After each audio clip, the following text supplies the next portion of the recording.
Yes, yes.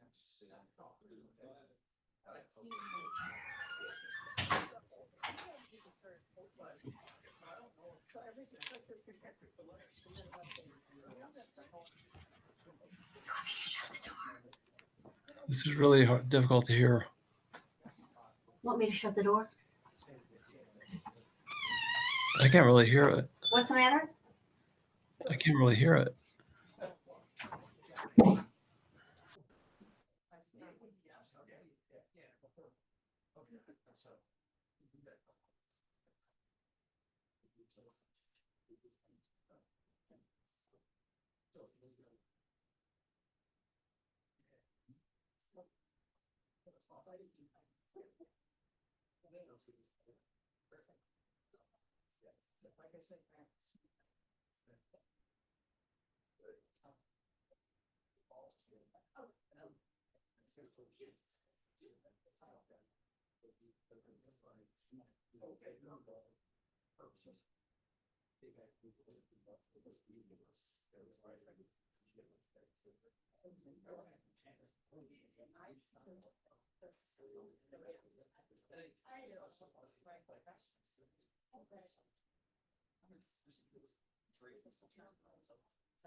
Welcome everybody. Time is now 1:32. And I hereby call the June 17th, 25 meeting of the order. This meeting is being held. Oh, sorry. Oh. This meeting is being held in person and virtually on the fourth floor chambers of the council building, county city building. We will first ask for any public comment from those in the chambers, then from the members of the public attending remotely. For public comment from those attending remotely, please use the raise hand function or message the host in the chat. Please clearly state your name and address for the record. We ask that board members state their name when making a motion and a second. At this time, please silence your cell phones so they do not disturb the meeting. With that, Amy, can we have the roll call? Adam Devon, Present. Mr. England, Mr. Dieter, Here. Miss Hannon. Here. Dr. Lauk, Here. Miss Kelly. Here. Mr. Matzett, Present. Mr. Tavernier. Here. Dr. Thacker. Here.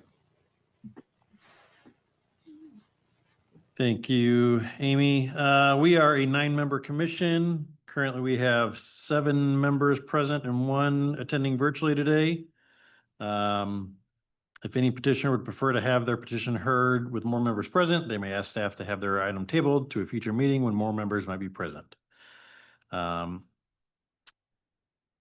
Let's go ahead and have the first reading for the first rezoning, please.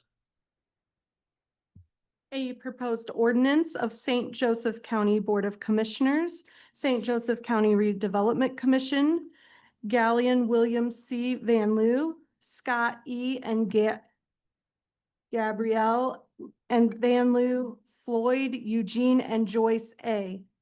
to rezone from A Agricultural District to I Industrial District. Property located at 56120 and 56150 Larison Boulevard and 30350 and 30400 Fillmore Road and 56011 Snowberry Road, St. Joseph County, APC number 3069-25. This is Sean Klein, Area Plan Commission Director. So this is a proposed rezoning of some parcels southeast of the intersection of Fillmore and Larison. It's on the south side of Fillmore between Larison and Snowberry Road specifically. The site is within the IEC overlay district. So if this were successfully rezoned to I industrial, the development standards and use prohibitions of the IEC overlay district would automatically apply. You can see the boundaries of the overlay as that teal line on the screen there.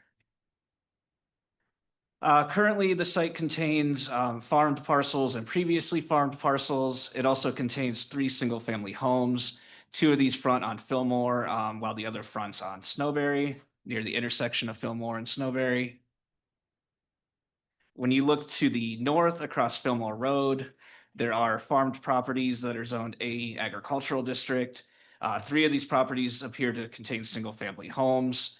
To the east are farmed properties zoned A Agricultural District and single-family homes with frontage on Fillmore Road. And to the south, directly to the south, is a concrete batch plant operation. And then an approximately 20-acre wooded parcel and an approximately 20-acre cultivated parcel zoned A Agricultural District. And to the west, across Larison Boulevard, is the future site of the GM battery plant, which is zoned I Industrial. So the property is viewed at Larison and Fillmore. Looking south, you can see the concrete batch plant operation. And then looking across to the GM property. As you get further down Fillmore, this is one of the single-family homes that's part of the rezoning area. And then this is near the intersection of Fillmore and Snowberry. And then this is the property with frontage on Snowberry. And then again, this just shows the parcels that are involved in the rezoning. Turning to the site plan, this shows the southwest portion of the rezoning area, which will become Lot 2 of a pending subdivision, will be used for a NIPSCO gas installation. Other portions of this property are planned for future industrial development. Through that subdivision that I mentioned, they are dedicating a new road that would come off of Larison and go eastward into the rezoning area property, which would allow for future industrial development to the east.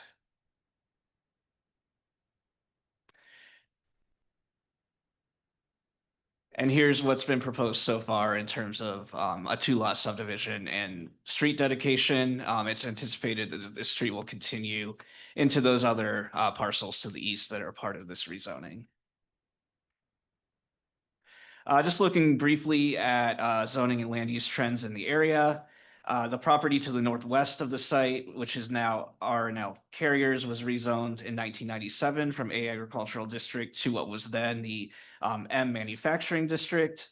And then properties to the west of Larison Boulevard between Larison and Willow Road were rezoned from A Agricultural to I Industrial beginning in 2020. As I mentioned, if this were successfully rezoned, it would automatically come under the IEC overlay district, prohibiting a number of heavier industrial uses, as well as imposing more robust landscaping standards. Per the future land use map, this does fall into an area where light industrial uses are planned, specifically those related to business technology and research. The I Industrial District coupled with the IEC overlay would be consistent with these land use recommendations. In terms of the policy plan of the comprehensive plan, this is consistent with recommendation ECIC or EC1C, which states that resources should continue to be invested in the IEC, as well as recommendation ED3A, which directs the county to encourage opportunities for business expansion, attraction with a focus on job creation and tax-based growth. The property is within the IEC core development area, originally recognized by the IEC area management plan. In terms of the current conditions and character, the parcel is located near the intersection of Fillmore and Larison. Can best be described as vacant at this point. Other parcels are being farmed at this moment, and there are those 3 single-family homes. It looks like these homes were constructed between 1890 and 1942. Given the availability of municipal sewer and water and the proximity to the developing industrial district, we find that the most desirable land use is industrial. In terms of conservation of property values, the industrial use should not affect neighboring agricultural uses. And we feel that the impact to the value of single-family homes will be mitigated by required minimum setbacks, landscaping standards, as well as the use restrictions that will automatically apply as part of the IEC overlay district. Finally, we feel that it is responsible to allow industrial development within a preconceived industrial development area that has access to sewer and water utilities. We also find that it's responsible that street infrastructure improvements to support this future industrial use are already being planned through right-of-way dedication through the pending Supplier Village subdivision. Therefore, staff recommends that this be sent to the County Council with a favorable recommendation. We find that allowing additional business and technology uses, which will support neighboring larger scale industrial technology uses in an area designated by the comprehensive plan, is a favorable use for this property. And I'm happy to answer any questions. Thank you. Thank you, Sean. Any questions by the commission at this time? No, seeing none. We have the petitioner, please. Thank you. Sean, I appreciate the presentation. You covered most of the questions I assume you would have. I want to just give you a little bit of background. We're here for 2 primary reasons. You wanna introduce I'm yourself sorry. and Terry O'Brien, Economic Development Planner. My office is on the 11th floor of this building. As I was saying earlier, we're here for 2 reasons. Number one, this is across the street from the General Motors battery plant. And the Redevelopment Commission acquired 1 property. The Board of Commissioners acquired a 2nd property back in 2023. The reason we acquired those properties is because Bill Shalio and myself made an effort to communicate with the neighboring parcels, neighboring landowners, what the future might be. And those 2 landowners asked us to acquire their property based upon what was happening across the street. When we sat down with Mr. Gallion, the Van Loos, and shared with them the plans for the road and the plans to rezone those 2 properties, they asked us to rezone. There is plans for lot 1 and 2. There are no plans. There is no purchase agreement in place for Mr. Gallion or the Van Loo property, but they are getting the property prepared for potential future development. I have Lawson Fisher here to answer any technical questions. If there's any questions for me or Lawson Fisher, I'm happy to answer them. thank you, Terry. Any questions? Yes, you said there are plans for lots 1 and 2. Correct. Lot number two is going to be transferred to NIPSCO. The Redevelopment Commission on lot number 1 recently put that out to bid, and a developer bid on it and plan to build a supplier park for businesses that will supply parts and inventory to General Motors. What developer is that? We don't know. No, I know who the developer is, but I don't know who the end user is.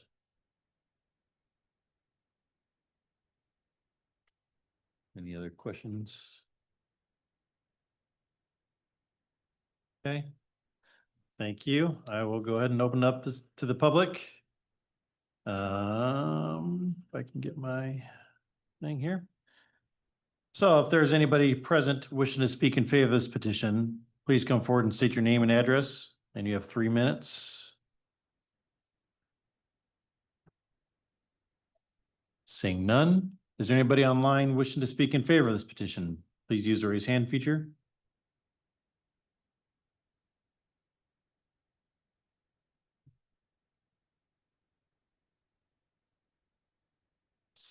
Seeing none. Is there anybody present wishing to speak against this petition? Please come forward and state your name and address. You have 3 minutes. Good afternoon. Cheryl Nix, 17901 Sable Ridge Drive, Clay Township. If I heard correctly, there's a 20-acre wooded parcel that exists in this area.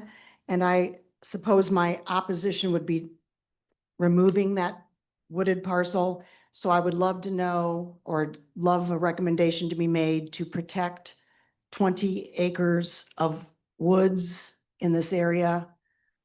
The last thing we need is to remove 20 acres of the woods. Thank you.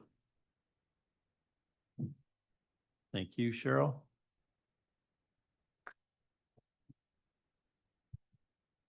Good afternoon, Steve Francis, Jude Lake Drive, Clay Township. As before, again, we're seeing sort of a kind of parcel by parcel rezoning here.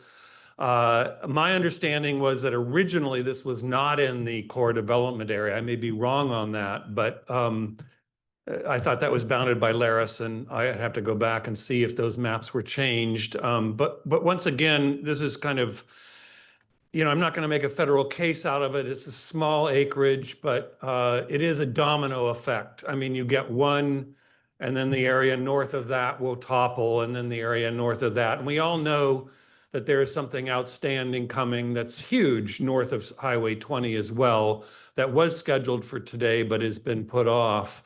I think it's a real push to say that there's a business park or business technology and research. This is not business technology and research. This is manufacturing and assembly, probably.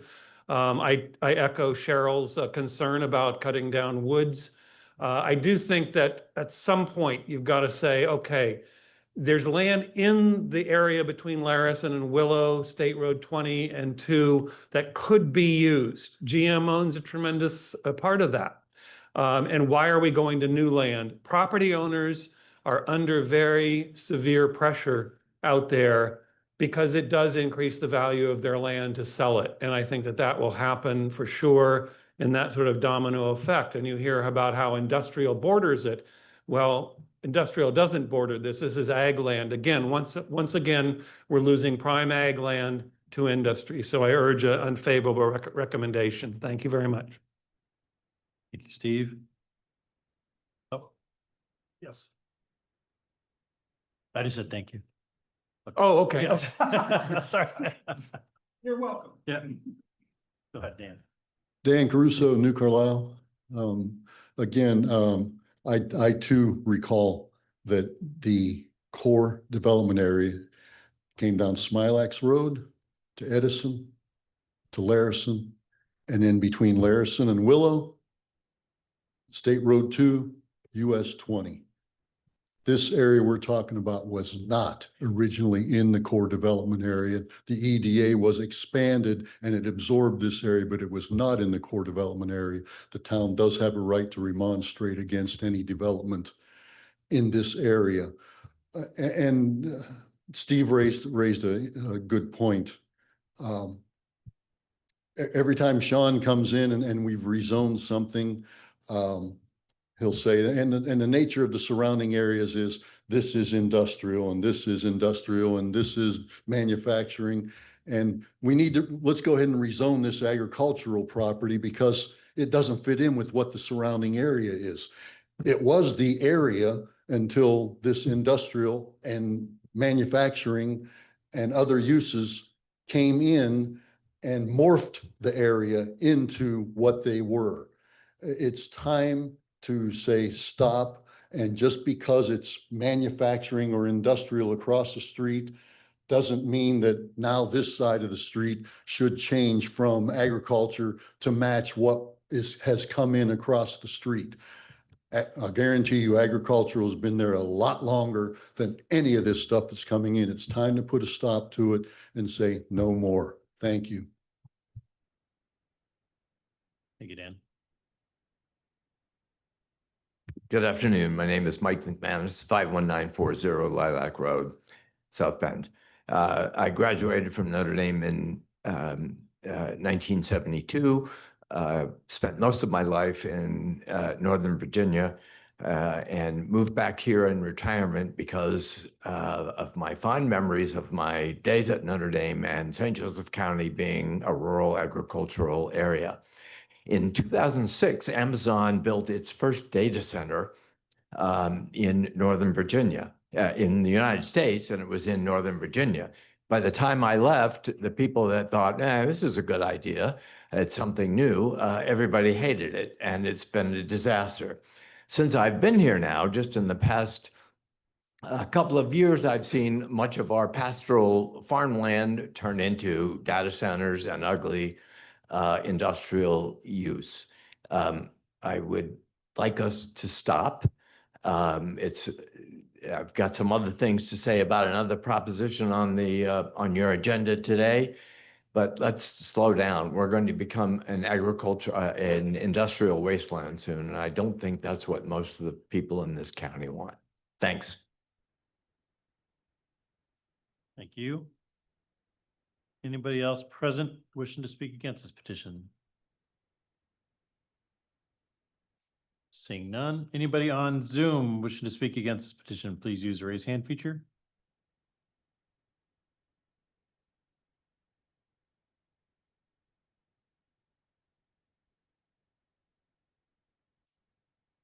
Seeing none.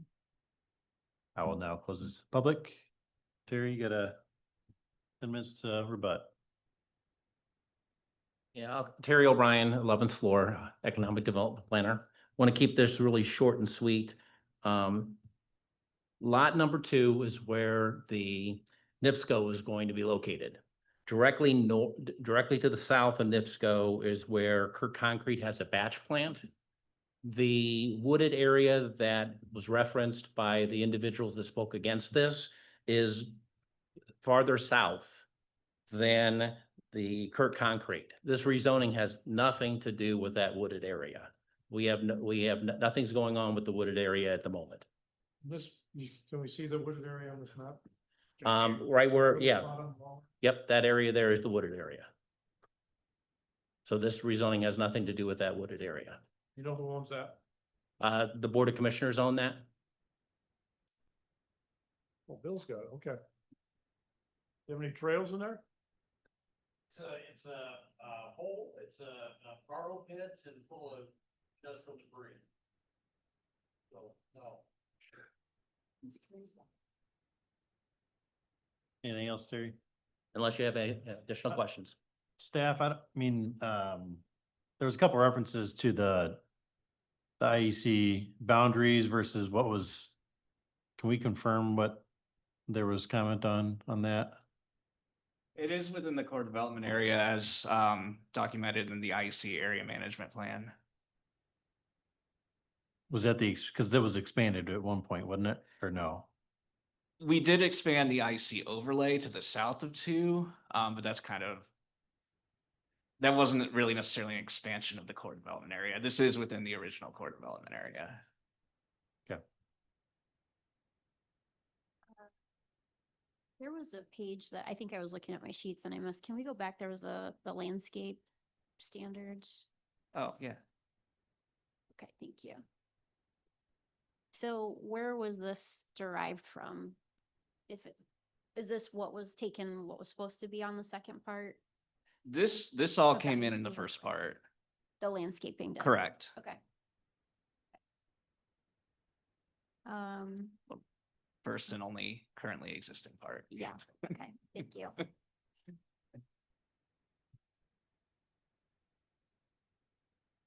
Anybody else have any questions? Go ahead, yeah. Well, I'll wait. No, No, go ahead. ahead. I'll wait till. Okay. Thank you. So this is, to confirm, this is within the overlay area. It is, that's correct. If anybody has any last comments, questions, or do we have a motion on the table?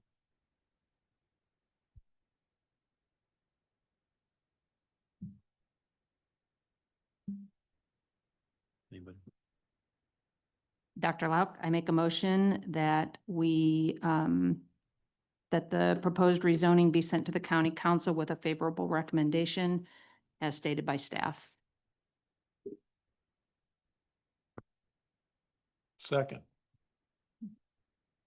We have a motion and a second to send APC 3069-25 to the St. Joseph County Council with a favorable recommendation. We have a roll call vote, please. Dr. Thacker, Yes. Mr. Tavernier,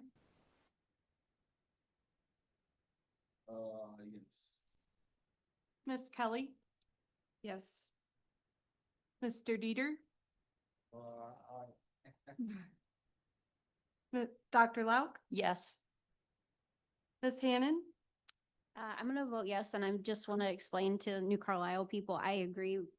The first place, we didn't want any of this out there, but since this is land within the IEC, I think it makes more sense to get as much density within that designated area than hope for, the spread of the other things coming outside. So that's why I'm voting yes for this. Mr. Matsat, No. Mr. Devon. Yes. Motion carries. We have a second rezoning. A proposed ordinance of land transaction 1982 LLC to zone from TC Town Center to OB Office Buffer, property located at the eastern portion of 102 South Michigan Street and plus or minus 0.06 acre parcel abutting 102 South Michigan Street to the east, Town of Lakeville, APC 307025. Fariel Sharif, Area Plan Commission staff. This is a rezoning for property within the town of Lakeville. The current property is Zone TC Town Center. It has just recently gone through a subdivision to split the property into two. The current area for the proposed rezoning is vacant, but historically it served as open space for a single-family home, which is located on this parcel. For a while, that house was vacant and non-conforming in the town center district. The parcel was purchased by the current property owners for rehabilitation. It is my understanding that the house facing Michigan has since been renovated to contain both some residential space, but also some commercial space, which would bring it into conformance with the town center district. However, the property owners would like to utilize the rear of the property and build a new single-family residential structure there. In order to do so, they need to rezone because single-family homes on their own are not permitted in the town center district. It is permitted in the office buffer district. The town's office buffer district is intended to serve as a buffer between commercial districts and residential ones and allow for development of small-scale office uses while continuing to allow residential uses. Staff recommends a favorable recommendation. Just some additional background. Most of those properties fronting on Michigan are zoned town center.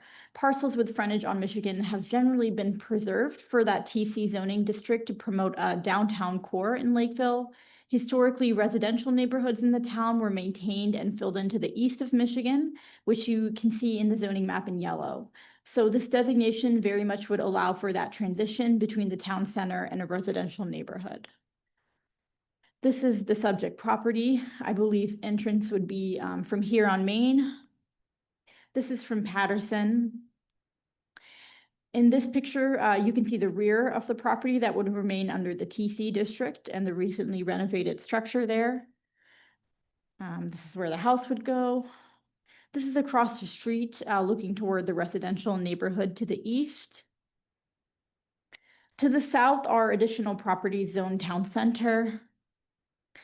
To the north, across Patterson Street, are dwelling units zoned office buffer and a gas station zoned town center. This is the site plan submitted by the petitioner, just to zoom in a bit more. As I stated, this was originally one lot. When they purchased it, it has since been subdivided. That subdivision did receive approval. The existing home is the one I referenced that was renovated. The highlighted area shows the area to be rezoned and the new residential structure they would like to construct. There's also a parking area mapped out. Looking at state law criteria, beginning with the comprehensive plan, we find this supports the land use goal of the town of Lakeville's 2011 comprehensive plan to maintain the proper balance of land uses without sacrificing community character or town resources. Specifically, a policy that states encourage infill development and reuse of vacant buildings. The future land use map does have this as commercial, but that did show the whole parcel rather than the specific area.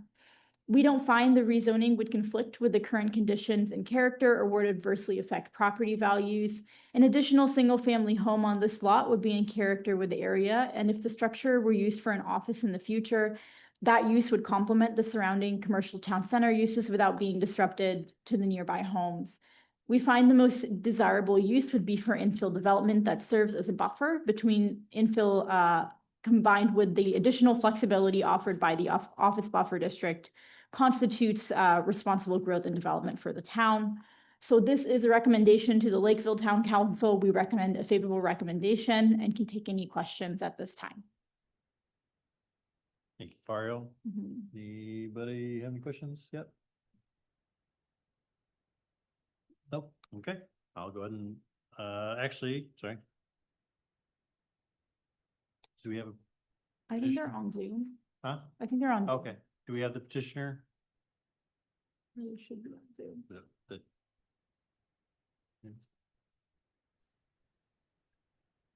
Yeah, Chris is in attendance. Chris is, partners of ours for land transaction 1982, but I can more than willing to speak on behalf, so. Okay, go ahead and state your name and address for the record if you can. Yes, sir. Cameron Dalrymple and 7535 Emerald Star Street, Las Vegas, Nevada. Go ahead. Yeah, she pretty much hit the nail on the head. The goal for us is just to try to bring some value to the area. Because Brian and I myself both grew up in the area, so just trying to, I guess, regentrify. But honestly, aside from that, I don't really have anything else to say. She pretty much hit the nail on the head with everything, so. Yep. Thank you, Cameron. Anybody have any follow-up questions? Okay, seeing none, I'll go ahead and open this up to the public. Is anybody here present wishing to speak in favor of this petition? Please come forward and state your name and address.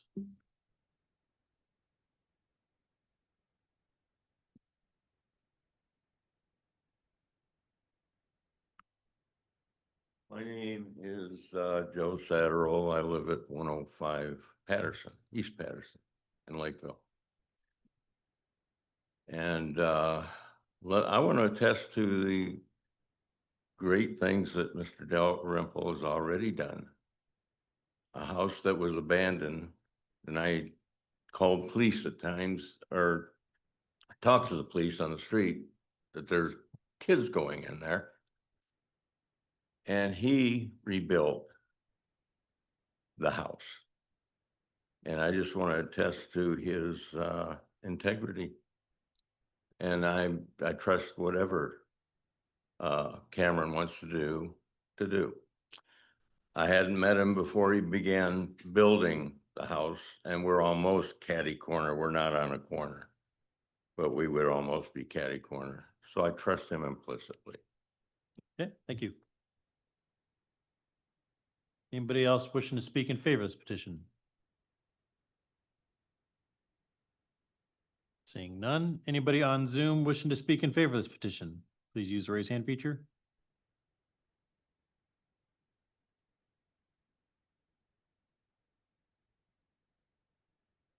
Seeing none.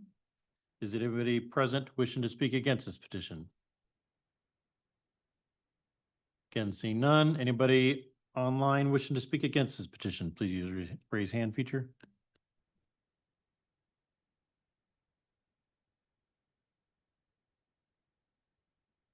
Again, seeing none, I will now close this to public.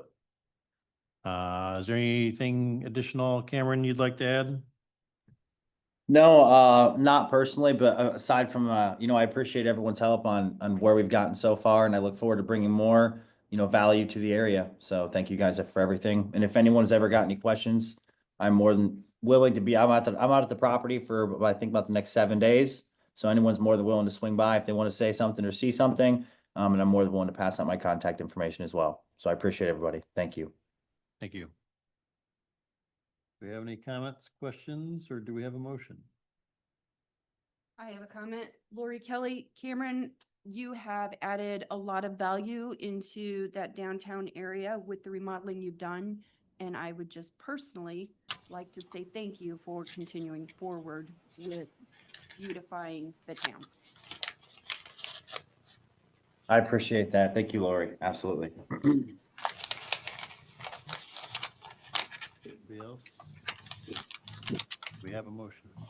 Dr. Lauk, I make a motion that the petition be sent to the town council with a favorable recommendation. Derek Teeter will second Dr. Lauk's. We have a motion and a second to send APC 3070-25 to the Town Council of Lakeville with a favorable recommendation. We have a roll call vote, please.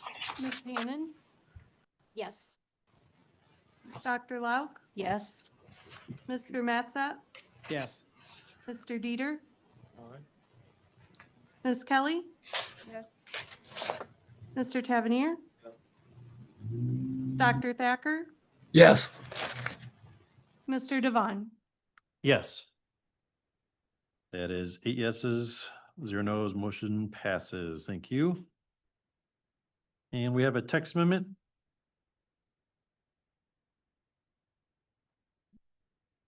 A proposed ordinance amending Title 15, Land Usage Chapter 154, Planning and Zoning of the St. Joseph County Code to add Section 154.517 to include a property value guarantee for solar energy systems as initiated by the St. Joseph County Council via Resolution number R5-25, APC number 3067-25.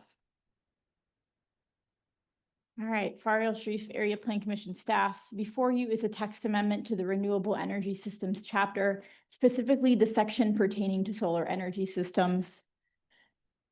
This is a council-initiated text amendment. Generally, the APC or the APC staff brings forward text amendments to the county zoning ordinance, but there is a provision that allows the county council as the legislative body to introduce an amendment if they pass a resolution agreeing to do so. It still has to be considered by area plan. This particular resolution was passed in April. The amendment introduces what's called a property value guarantee for solar energy systems. I do want to note that when this resolution was passed, the text of the amendment was included. What you will be voting on is what the council included in their resolution. Some minor changes were discussed with one of the council people who introduced this, and we included the version with those minor changes in the packet, but we later realized that in order to present the amendment with those changes, the council would have had to vote to amend the original resolution. So in interest of moving this forward, you would be voting on what was originally in the resolution. We did provide you with exactly the text of what you're voting on. Yeah, okay, good. And I'll note any differences between that and what's in your packet. Last year, this commission did hear some amendments to the solar energy systems chapter, mainly pertaining to large-scale solar in agricultural districts. Those were passed by the county council in July and October of 2024, respectively. So we are just providing you with a brief summary of the amendment's text as it was forwarded to us. First, it states that property value guarantee would apply to properties within 3 miles of any solar energy system. As a reminder, in the ordinance, we define large-scale ground-mounted systems as those over 40,000 square foot of panel area, and then there's any others that are under that. This would apply to large and those smaller scale in any zoning district. It also says that the project developer has to provide the county with a surety bond, which can be used to fund appraisals, adjust decreases in the value of affected homes, facilitate buyouts, and support other purposes of the solar ordinance section. The surety bond has to be provided in the amount of the assessed value of all non-participating properties within 3 miles of the project, and that has to be maintained for the duration of the project and reassessed annually. Also, all of those signed agreements between the property owners and the developer or the owner of the solar energy system have to be provided prior to the issuance of permits. And sorry, I told you I would note the changes. So the version in your packet did originally, we had discussed 1 mile from 3 miles, and then just limiting it to industrial districts and for large scale solar. But that was the only other change. As far as the agreement between the property owners and developer, that applies to those properties within the 3 mile radius. The solar developer would have to enter into an agreement with each of those landowners. They did provide a form that they suggest must be utilized by both parties to highlight some of those points. First, it outlines the process for how the individual properties will be appraised if listed for sale within 15 years after the solar facility was established. The property owner and the solar energy system owner must come to an agreement on the asking price within certain time periods. The form outlines a process for how the property should be listed for sale with a broker and what can and cannot be included in the sale. It outlines the obligations the SES owner would have if the property sells for less than the asking price.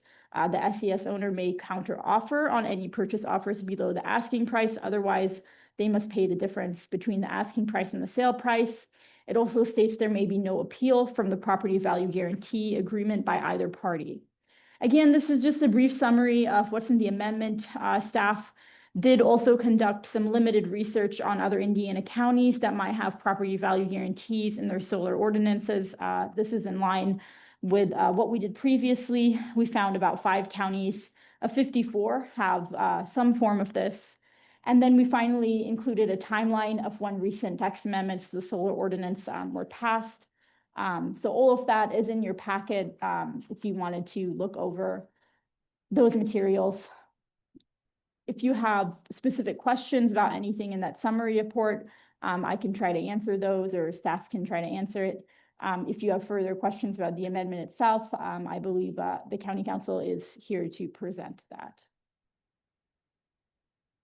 Thank you, Fargo. But what's in our packet is original. No. You gave us.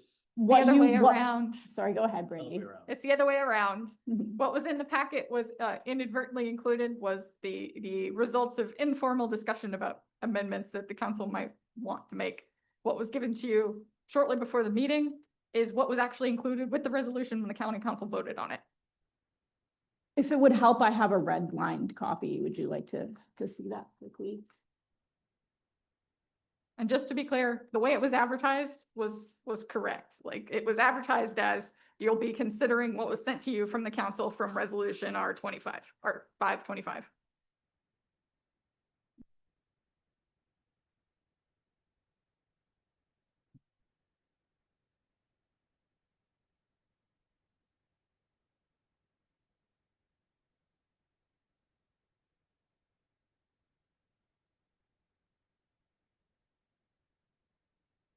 So the original, my understanding, the original resolution was similar to maybe some of the other counties that might have passed something, but there was some discussion with a couple, myself and Sean and a couple other ones that, some of the things that we didn't think were, needed to be in there, but procedurally, we realized the council would have to amend that initial resolution before it came back to here. So we can't vote on what we discussed. We have to vote on the initial resolution that was passed. 3 mile. 3 mile is the initial. The initial one was a 3 mile and it covered every, So yes, any solar. the way that the council initiated it was the 3 miles applicable to all sizes in every district. That was the version of the proposed ordinance that was included with the resolution that the council, via acting on that resolution, said, please, Area Plan Commission, consider this proposal. The county council has not acted as a body to change that at this point. There were informal discussions between individual council members and staff and Adam Devon to discuss what could change. But thus far, what has been officially sent to you by the county council is the original version, which is the 3 miles, all sizes, every district. So are we looking at that or are we looking at the 1 mile? You are looking at the 3 miles all size, every district version, that is what you have to send with favorable, unfavorable, or no recommendation to the county council. If they decide at their meeting after receiving from you your certified recommendation or no recommendation, that they want to make changes to it to conform to what they discussed and what ended up in your packet, or to something completely different, they have that power once it gets to them. You have to consider what they originally sent to you. So by your rules, the 1 mile would be fine? There, as far as the revised version that was included in your packet, that it has been Why don't we considered. have the presentation first, and then we can kind of go Okay. through and, yeah. If that's all right, yeah. So, yeah, let's go ahead and, Dan, go ahead, if you don't mind. Let's have the presentation. And you have Dan three- Schetzel, County Council President and Representative of District C with offices here on the 4th floor. I want to start with a word, bucolic, meaning the pleasant nature of the countryside and of country living. And I want to use it in a sentence. The home at 68600 Primrose Road in North Liberty has a bucolic setting. All right. Now, why do I use that home? I want you to remember a name, Joanne Foritz. Joanne died in November of 2023, and she lived at 68600 Primrose Road in North Liberty. Her children, after several months, put her home up for sale on 6/16/24 for $750,000. This is a ranch home with 38 acres. Woods on one side, pasture across the street, or farmland across the street. They had a buyer immediately. That buyer was to the point of sending contractors in to look at the home to decide how much renovations would cost. On 7/10/2024, the county council had a meeting here where we voted on new rules for new solar facilities.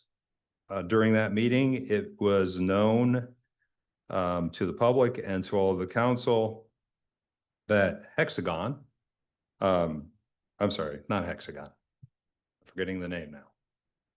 But yeah, Hexagon. Hexagon, the company that had already started buying land in North Liberty, was grandfathered out of the new rules that we had made. Some of that land is the woods to the north of the Foritz home and the farmland to the west, right across the street.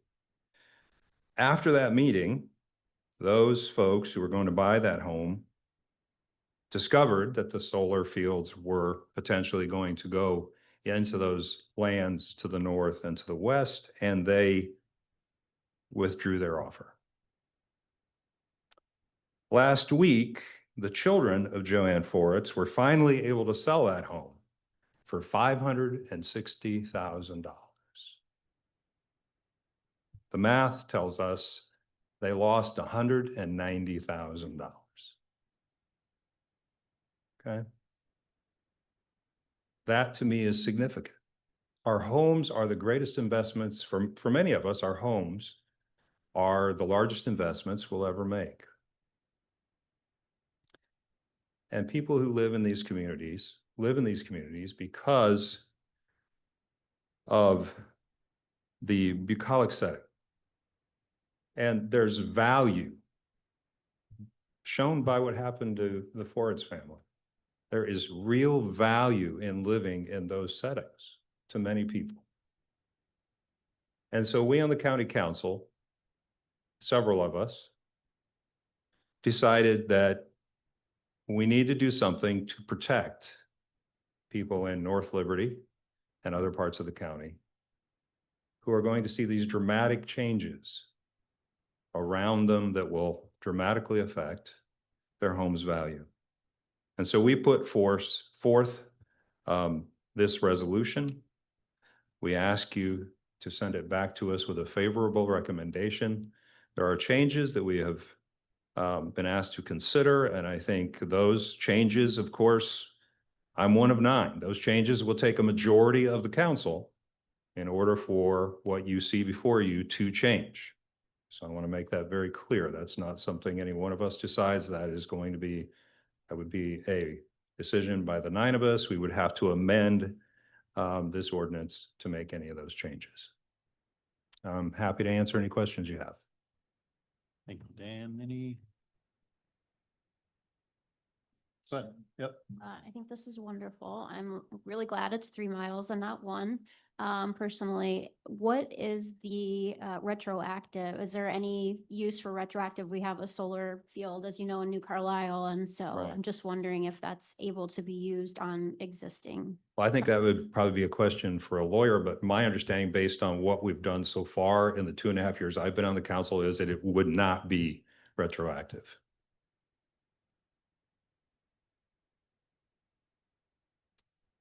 Any other questions by the commission? Okay, I have a question about the substance. yep, go ahead. Eugene Matz at 68-340 Redwood Road, mile west of that property. you talked Oh, about. wow. Okay. In section 11 of the actual agreement, there's a sentence in there that starts out with the guarantor. If the guarantor does not make payment, then the property owner is entitled to interest. But then the second part of that sentence says that infers that the property owner shall also be liable for all costs incurred in collection, including attorney fees. And I think it was intended that the guarantor should be liable for those costs. So that should be stated there, or restate that sentence. Okay. And I don't know if we can change that with our recommendation or not. We No. can't change Okay. that. Okay. I'll note that for our attorney.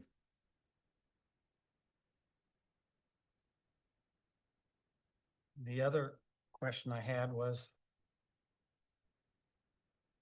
at the beginning of the agreement, there's some recitals. And the second whereas Mhm. says that the guarantor has been granted a permit by the St. Joseph County Planning Commission for the construction operation solar energy system has been granted, but then under the next section, it is agreed as follows, the second sentence of that effective date of the agreement says this must occur before St. Joe County issues a permit. And so it seems like they don't fit together. One talks about having a permit already granted, but yet then the follow-up talks about that the permit must be, the agreement must be done before the permit is granted. Okay. We can take a look at that. That's the first 2 whereases that you're looking at there under recitals? Yes, the Okay. second whereas. Only the second one? Correct. The second one talks about that a permit has been granted, Yes. but then under further down that page where it is agreed as followed, number 1, it is agreed Okay. as follows. So those 2. It talks about this agreement will become effective and binding on the guarantor when signed by both parties. This must occur before St. Joseph County issues a permit. So in one case, it states that the solar energy system company already has a permit, but yet it's indicative there that that must be done before the permit is granted. Okay. So Okay, we can take a look at that. and it seemed like there might have been a couple other places where it talked about before issuing a permit. There are actually quite a few things in there. That's, I guess that's one of my questions. What are we actually doing? Like, it comes to us, we send it back to them with a favorable or non-favorable or recommendation, and then they do whatever they want with it anyways. Well, once they would, once it gets to them, if they do amend it, it will come back to you. Yeah. I think, DJ, to answer your question, I think I kind of look at you as an advisory body to us. It doesn't necessarily mean we take your advice as elected officials, but you know, you have experiences that we don't have, and so we look at what you say as advice. That's how I look at it. Yeah, the other question I have, it's. Yes. Qualified appraisals to which are acceptable to both parties. When you come up with that, what if they can't agree on a specific appraiser and come to I guess, an agreement of what the official appraised, what you see what I'm saying? Mhm. If that we never get to that, because I know I've talked to a guy down in Randy's district. He took me around his area, the farm, beautiful property and all that, and the other people who can sell their land, but what if what if you never come to a conclusion of, hey, I'm gonna work with Julie and Keith on this, and they don't wanna work with anybody, what if you're out there just floating around with no specific 80,000 or 2.2 million? See what I'm saying? Yes. So is that, I don't think we can legally dictate to an appraiser, but if both of them are being obstinate, Mm-hmm. what's the step after that?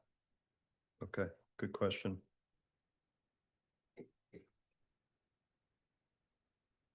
I'll- I don't be up here having a stroke. I don't know, but isn't this something? You're the last person. CPR.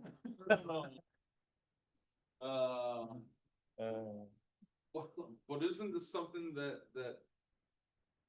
the council could talk about, and they could amend and then bring this back as a whole and have all the corrections and everything done, and then it just be done? My understanding was we have 60 days to vote on it, which we're already kind of at that point. They initially passed it in April. So, and then it got tabled. And then they had some talks but we still have to legally vote on it because it got passed us. So that's why it's in front of us here. My understanding. Vote on this now or when they're done with their. We'll still go through public process. We have to send it Okay. to them before, they could have, before it got here, passed something themselves to amend the resolution that sent it here. And then you would be voting on whatever that amendment was. But Okay. since they didn't do that, the only official action that the county council has taken so far was to send it to you in its original form. That's what you have. And from here, once it gets to them, they can make whatever changes they want and then it would come back.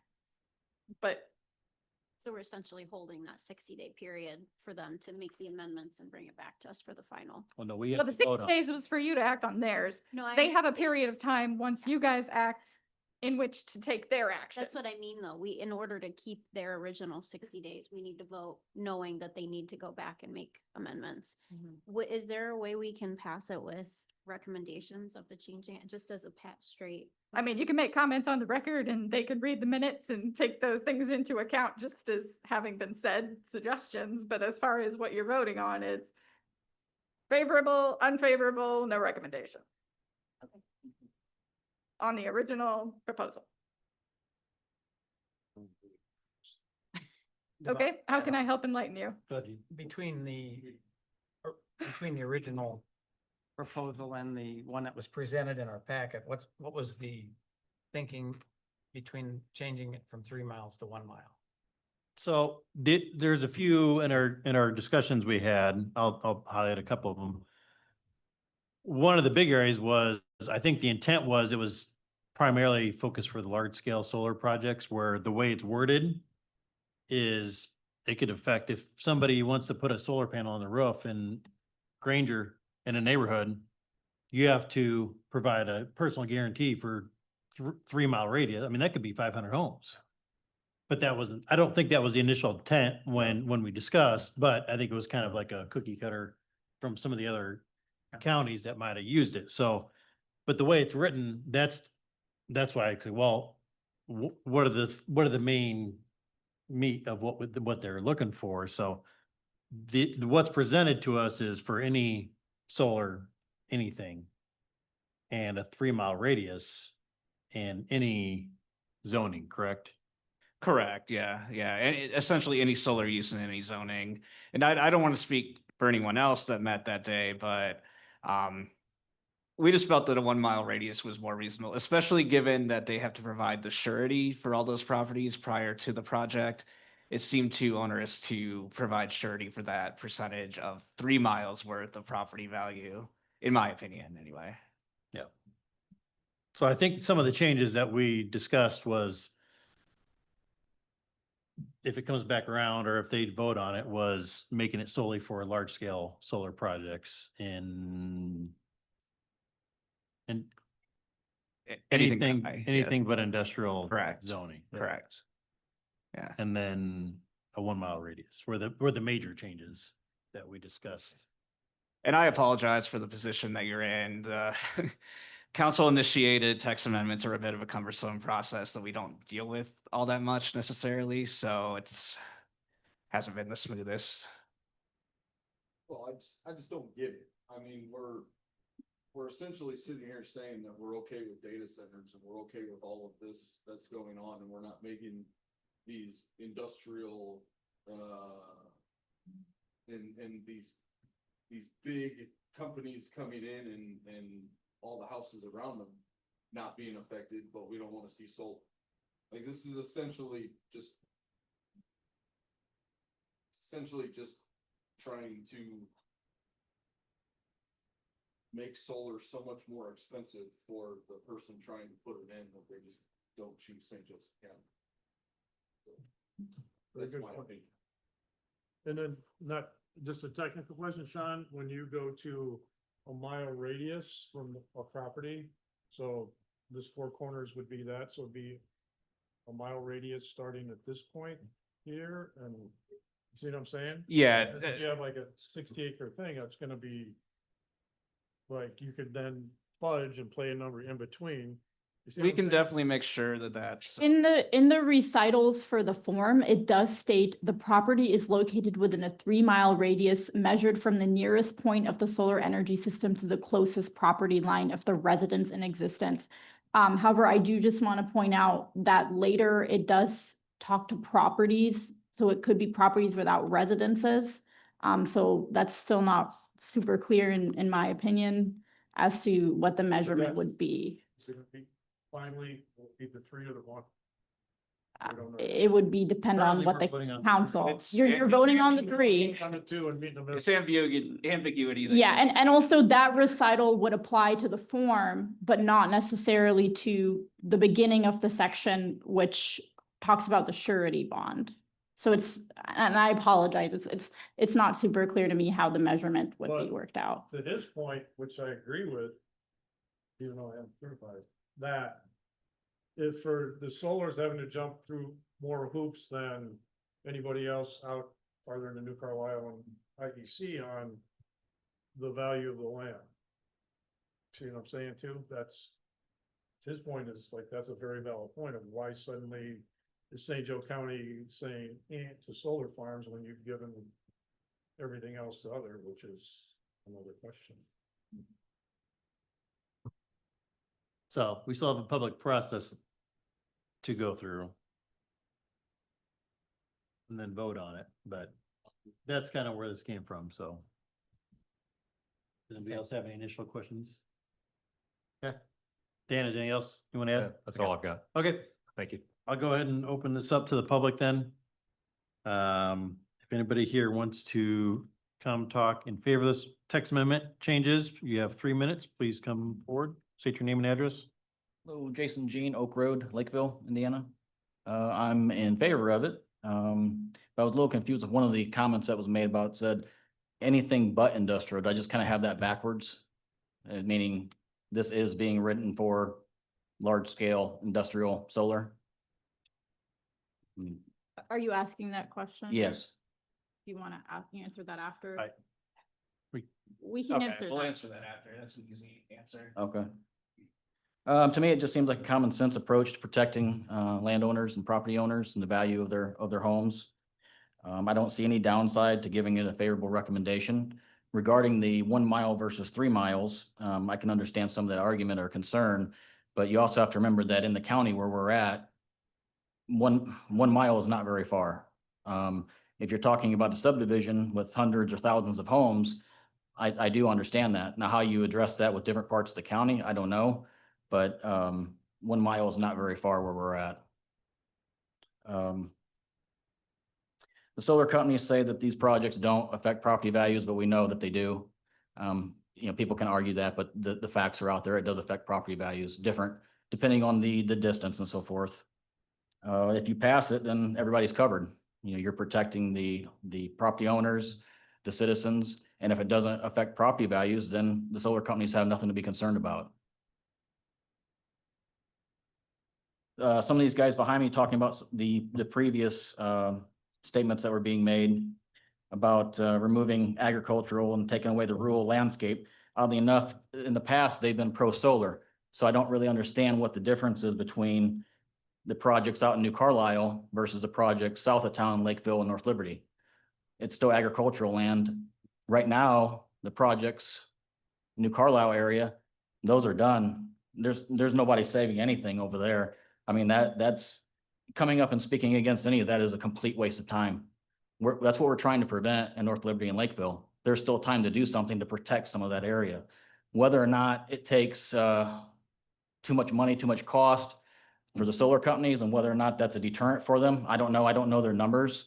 And frankly, we really don't care. We just want to be able to protect our property. And if we have to move or feel like we're forced out of the area, we don't want to take a hit of hundreds of thousands of dollars and feel like we have to move. Nobody in that area that I spoke to has any plan of moving. They don't want to. 30 seconds left. So, thank you.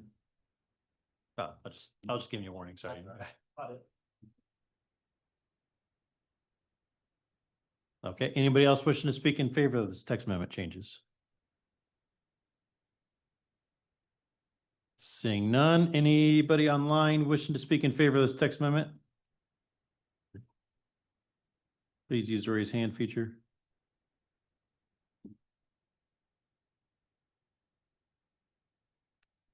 Seeing none, anybody present wishing to speak against this text amendment changes, please come forward, state your name and address, and you have 3 minutes. Cheryl Nix, Clay Township. I'd like to read excerpts from the South Bend Tribune article of December 4th, 2025, entitled Sheep Chomp Farmer Gains, Honeysuckle Solar Saves on Mowing Costs by Joseph Ditz. Electrified Honeysuckle Solar Farm and its blend of money-making known as agrivoltaics hit its full 188 megawatt electricity generating capacity by mid-October of 2024. South Bend-based Innovatus Solar served as a construction contractor for Honeysuckle, drawing 85% of its labor locally for the workforce of about 200.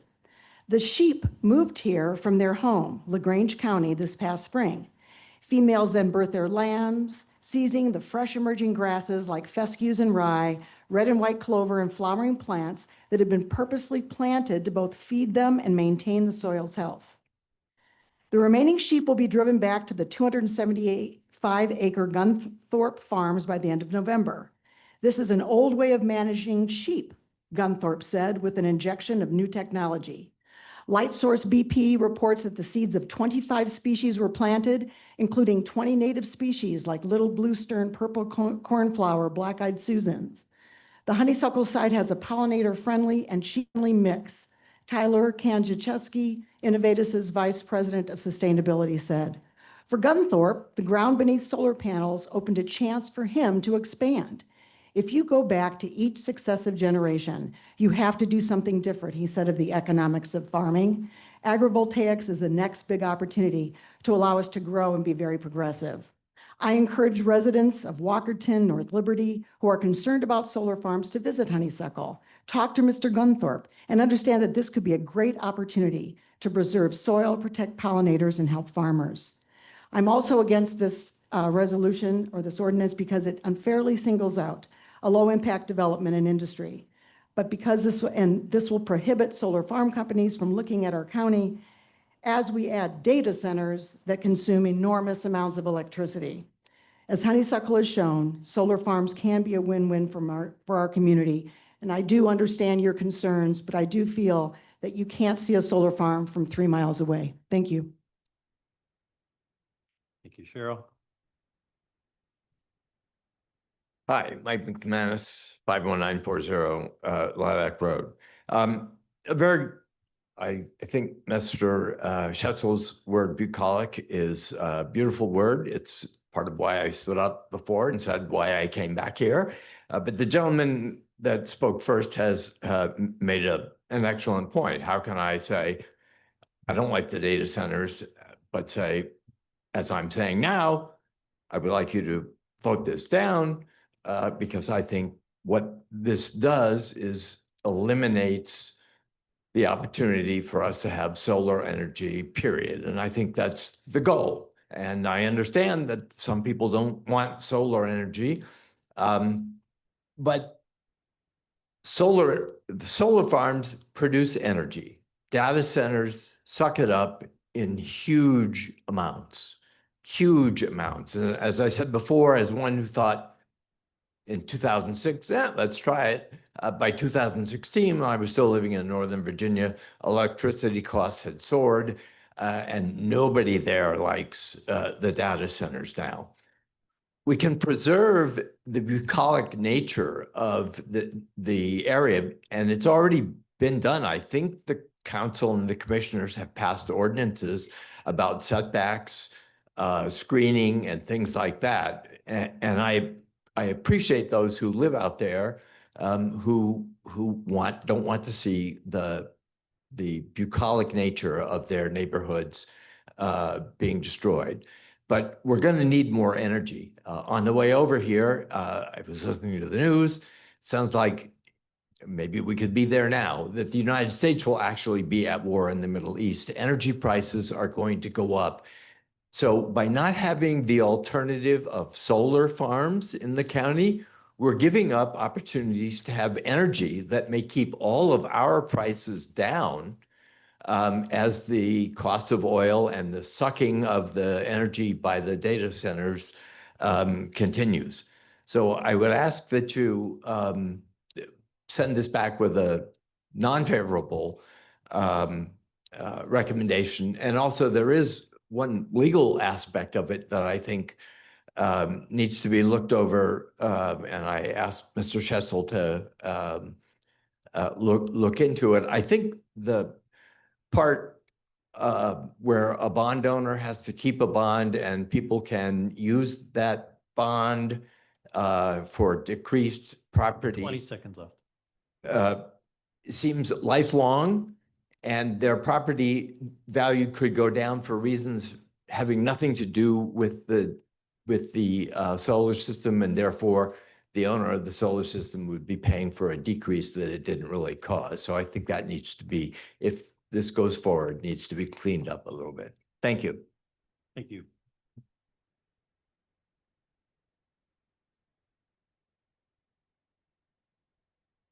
Hello, my name is Andre Stoner. I live at 628 Cushing Street in South Bend, Indiana, and I'm part of a network of congregations and people of conscience called We Make Indiana, 25 participating congregations that partner with public officials to make our community safe, healthy, and whole.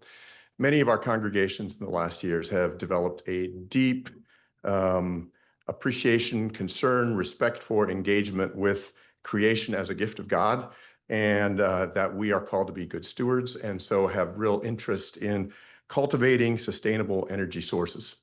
Now, there are good ways, there are better ways, worse ways to do that, and I'm here asking you to give an unfavorable recommendation. We know there are better and worse ways to do that, and all businesses need to be good neighbors. All businesses need to be good neighbors, and I think the county council is working to to tend to that. But that's the case whether you're a solar farm, a data center, a trash shredder, a manufacturing center. All businesses need to be good neighbors, and it seems that this resolution is disproportionate and places an undue, onerous, prohibitive burden on solar development. And besides that, I would just say, as I've been listening here, 1 mile, 3 miles, small scale, large scale, some zones, all zones. These are pretty significant differences, and I would urge you to send this back with an unfavorable recommendation and ask the council to do more work and perhaps come back with a cleaned up resolution. Thank you. Thank you.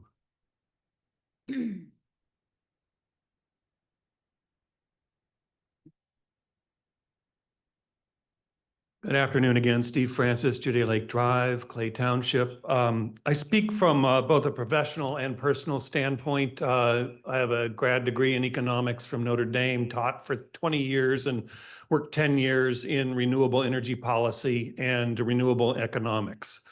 I think this is so problematic, this resolution, whether it was the original one or the one that was amended, that it really should not be sent forward as anything but unfavorable. First of all, it's well-intentioned, and I can see that on the surface of it, it looks like, yeah, it protects people, but it really doesn't protect people, and it actually causes a great harm in the county. I can see on the part of the council members responding to constituents and anecdotal evidence that someone lost the sale of a home. So I don't fault him for bringing forward something on the basis of those constituents. However, it's been raised here. I want to dig in a little bit deeper. The area that will be now 3 mile or even 1 mile will include 7 to 20 square miles of properties.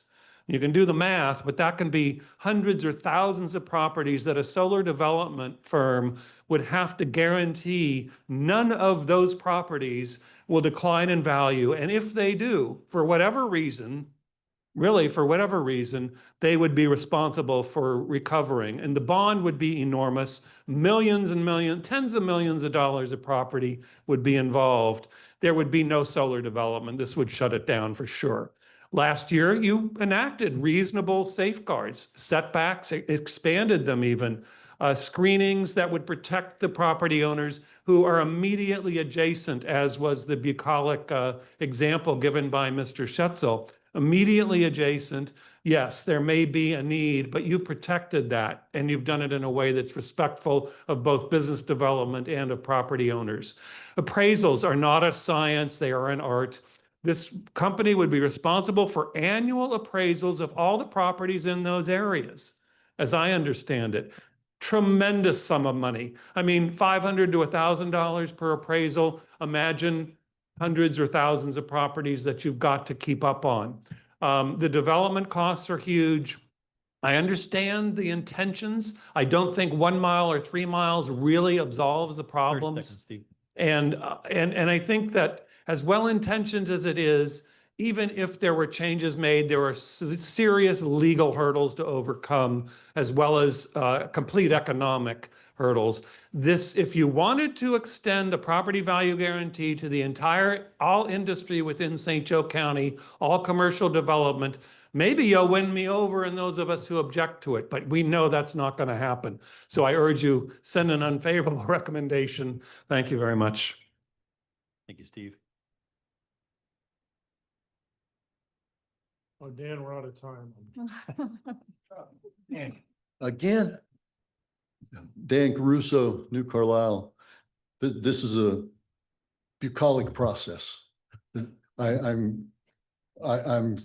see that you all are listening intently, and you're taking all this in and you're commenting.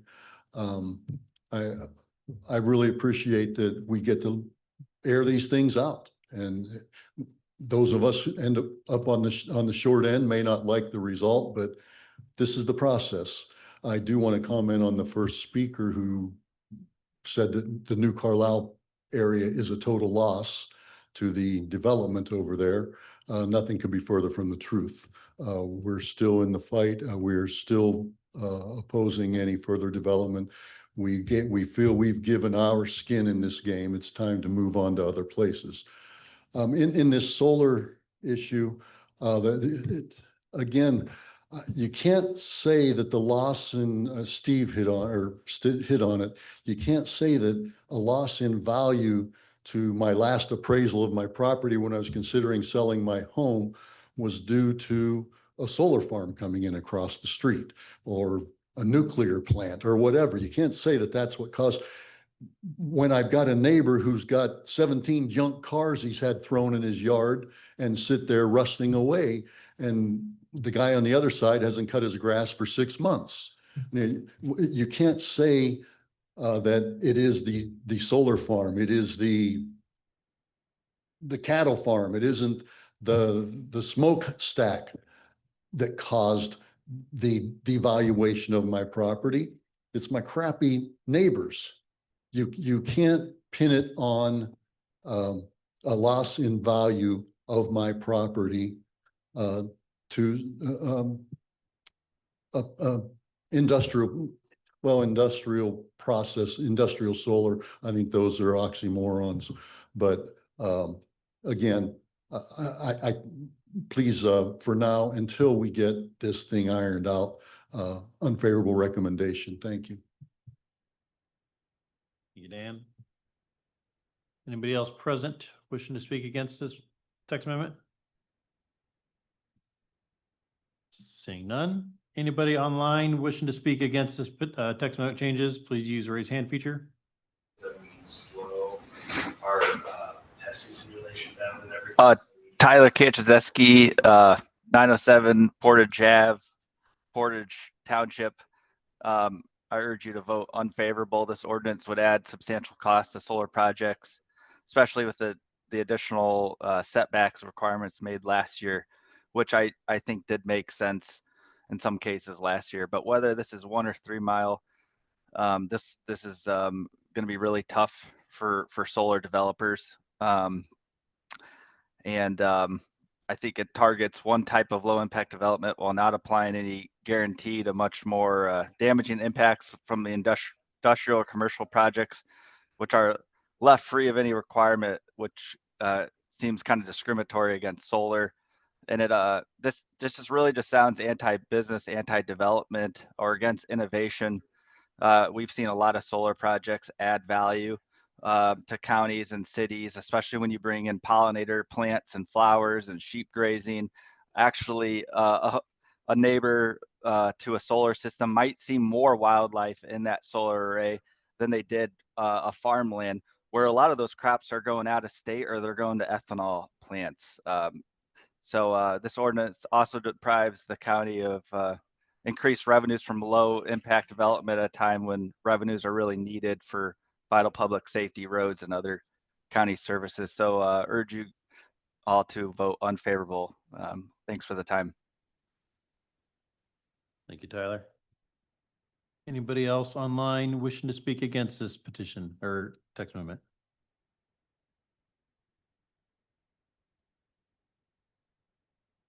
Seeing none.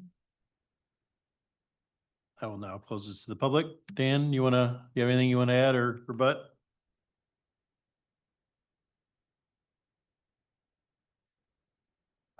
Well, I just have a hard time believing that when we throw a bunch of steel and wires into a field, suddenly we have more wildlife running around. And I also would like each of you to think about your home right now in your mind. Picture your home. Now I want you to put solar panels on 2 to 3 sides of that home, because that's what some of the folks out in North Liberty are going to face. Right? And I want you to honestly ask yourself, will my home still maintain its value? We all know it will not maintain the same value, right? For the family I described, when that woods is gone, which the plan is for Hexagon to cut that woods down, and those solar panels are there, and when they go to drive out of their driveway, and it's a field of solar panels on the other side, that home doesn't have the same value. We saw that in what happened, and it might be anecdotal, but do you think it's going to be any different for the house down the road, which is going to have solar panels on 3 sides, or the house down the road from that? So we have to do something to help these folks out. I understand some of the suggested changes, amendments we could make. I think it makes sense that it wouldn't apply to an industrial area. It's something already zoned industrial. I think that, we can look at the 3 mile, 1 mile, we can look at that. We can offer to the council the opportunity to amend that and see what the council says. What was the other major change there, Sean?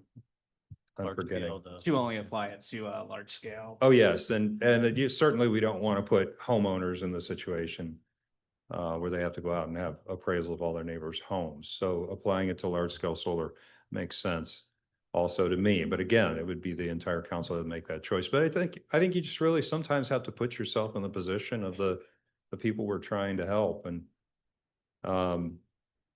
try to understand it from their perspective, right? I live in a subdivision in Granger. There's no way I'm ever going to have solar 50 feet or however, I forget what we put the setbacks at now, but from my back door or my property line. That's not going to happen, right? So for me, it's easy to say, well, I don't care. Why would it matter to me? But that's not what we do as elected officials, and that's not what you do as an advisory board. Your job and my job is to put ourselves into the shoes of the people we represent and try to understand things from their perspective. And I think if we put ourselves in the shoes of the family I described and some of the other folks who are very concerned about their home values going down, I think we have to move forward. And so I would ask you to vote favorably and send this back to the council with a favorable recommendation. Thank you. Any follow-up questions by the commission? Yeah, I guess it'd be, I don't know if Dan can answer, will this, if it's passed, will this be retroactive for the solar farms that went on 20 or by single farms? I don't think so, because we haven't ever, when we passed the legislation in July of last year, we were informed it would not be retroactive. So, I mean, I think the legal counsel could answer that better than me. Yeah, it can't be. Yeah. So obviously this won't apply to the folks out in North Liberty, but you know, in the future, as other solar companies want to come here and develop. So if another solar company wanted to come forward, say if it applied to a large scale solar energy system, they would first. Pass those new rules. Yes, but they'd also first have to obtain a special use, as our previous amendment added a special use, meet all the development standards, and then apply the property value guarantee. If you put it next door to me, it will be stolen, so. Right. Okay.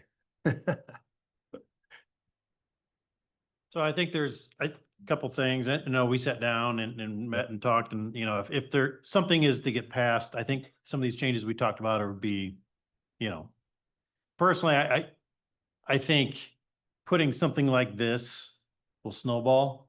If we do any kind of property value protection, I think it's just gonna be a legal battle for the county and every property owner, and it's not gonna stop at solar if it'll just go to something else and go to somebody else. So I think if we start something like this, I think it's gonna be a legal battle for not just this. So that's just my personal opinion. So I'm against it initially, but if the county council does adopt something, I think some of these changes would be smart, you know, to, you know, specify it for large scale, stuff like that. But that's not what we're voting on right this second, but I just think that's down the road, you know, it's development in general, right? I mean, how you gonna personal guarantee a development I mean, it's a legal battle, I think, in my personal mind, but you know, if there are gonna be, if the council does what the council does and they're gonna make changes, and that's what, you know, that's their job, that's what they do, but if they do, I would agree with some of these changes we've talked about, I think would be a smart change, so. And we can certainly offer those to the council as amendments and see what the decision is. Again, it takes 5 of 9, so we'd have to see. And I would just respond to what you said, Adam. You know, we have other counties that have done this. We have not heard of any other county where legal action was taken that caused issues with the ordinance that they passed, at least up to this point. We have not heard of anything. Well, I think it's too new for it to be, I mean, it's probably gonna be years down the road before that even gets to that point, but you know, if it's somebody does something like that and then they put their house on the market and, you know, it could be down the road, but I just think it's. Dan, this has been acted in some other counties? I can speak Yes. to that as well if you'd like. So staff did do some limited research. I was able to find about 5, maybe 4, because I couldn't determine if Grant County had really passed it, that have these. As far as whether they have been tested, Adam is right. I haven't seen any projects come through in any of those counties where this has had to be utilized. No, I think those all look like rural counties. So do we have anything like in the top? No. 5 we can compare us to? I looked at about 54 counties, and I could only found it in about I 9. looked too, and I couldn't find any more than she did, so. Yeah, well, that's what I'm kind of looking at, because 100% the property owner should be protected. But on the other hand, what's the line of demarcation that we're deciding what development can come to the county? Like the property owner is 100%, that's horrible for them. But I think whatever the council starts to do to find, I guess, a spot where everybody's agreeable, oh, this is fair for everybody, but in my mind, like Andre and everybody said, the homeowner, that has to be the primary concern of the property. I would agree. I would say that the issue that I see with solar versus industrial, we don't want any of it, but the solar can come on ag land. Yes, we have special use, but it almost always gets passed, and those homeowners don't have as much protection as, say, a plant coming in next to them. So I think it's important. Solar is controversial. I mean, what's going to happen to the soil when the things are taken out? I think everyone's in the weeds, what's going to happen now, but the future of solar is really problematic in itself, with the panels and the removal, where the pieces are made.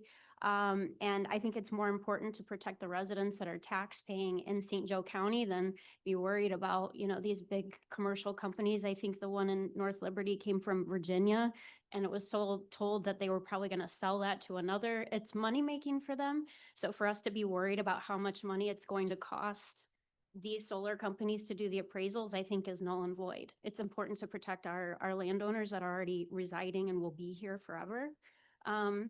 I think there are definitely some concerns of some of the verbiage in the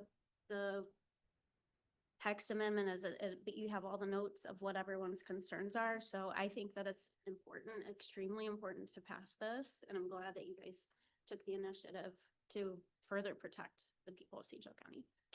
Thank you. So again, just to remind everybody, we can only vote yay or nay essentially on what's presented to us. So all these changes we've talked about, we can't really do much about right this second. So what we have to vote on, and we have to vote on something because we're at that 60-day window to go back to the county. So Okay, Just- unfavorable recommendation. Second. Where's my notes here? Sorry. Okay, we have a motion and a second to send text amendment for APC 3067-25 to the St. Joseph County Council with an unfavorable recommendation. Roll call vote, please. Ms. Hannon, No. Dr. Lauk, Yes. Mr. Matzat, No. Mr. Dieter. Aye. Ms. Kelly. Mr. Tavernier, Yes. Dr. Thacker, Yes. Mr. Devon. Yes. Vote is 5-3. That passes, correct? You got 5, yeah. Yep. Motion passes, so. We have item not requiring public hearing, findings of the facts.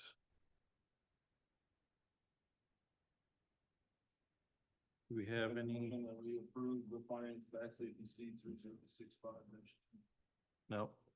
That's text on it. Oh, that's the question. Oh, so it's fine with that. Yeah.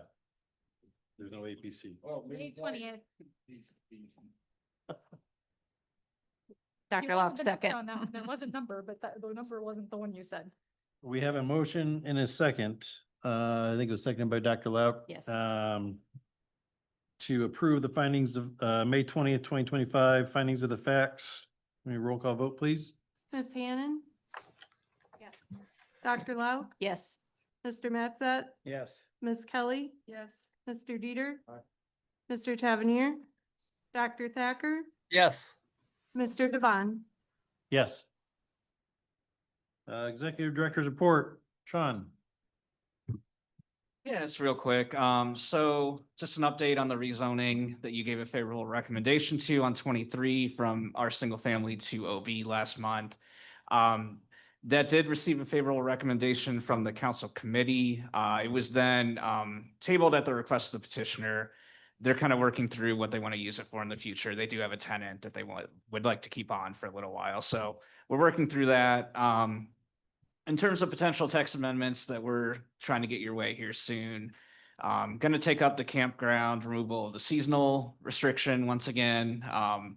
Again, because seasonal is not really defined in the ordinance anywhere, and that's not really practical with how campgrounds are run in the industry today. And by popular demand from a number of residents, we are looking into opportunities to allow for accessory dwelling units within the R single family. So yeah, we'll be seeing that eventually. Hold on, you are? Looking into. Looking into.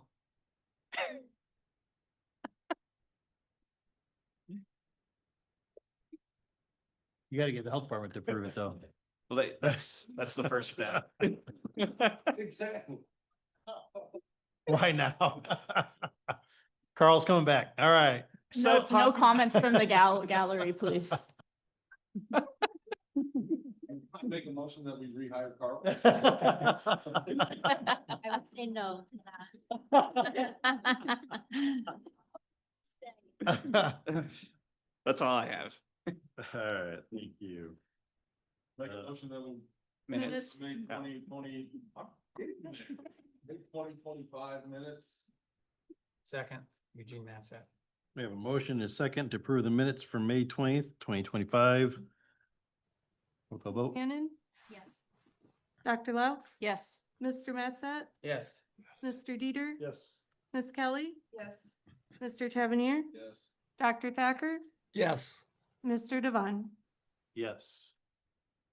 I believe, just real quick, I believe this is Dr. Thacker's last meeting with us, if I'm correct. Somebody's retiring. I don't know. So I'd like to thank you for everything you've done for us over the years. How long has it been, Dr. Thacker? Probably about 16 years. Oh, awesome. Well, thank you, and I appreciate your service and here and everything you did for the school system. So Thank you. It's been my pleasure, my honor to serve with all of you. hopefully we can get your replacement soon. And I mean, if you want to stay on, I'm sure we can probably figure something out. So, but I appreciate you. Enjoy your retirement. That's only farms. Welcome With to the that, club. do we have a motion for adjournment? Motion to adjourn. Second that. A motion and a second to adjourn. Do we have a vote, please? Ms. Hannon, Yeah. Just do a collective yes. Mr. Matsat. Yes. Mr. Dieter, Aye. Ms. Kelly, Yes. Mr. Tavernier, Yes. Dr. Thacker, Yes. Mr. Devon. Yes. We are adjourned. Thank you, everybody. Do that. Well, my understanding is as long as we have somebody on Zoom, if we were all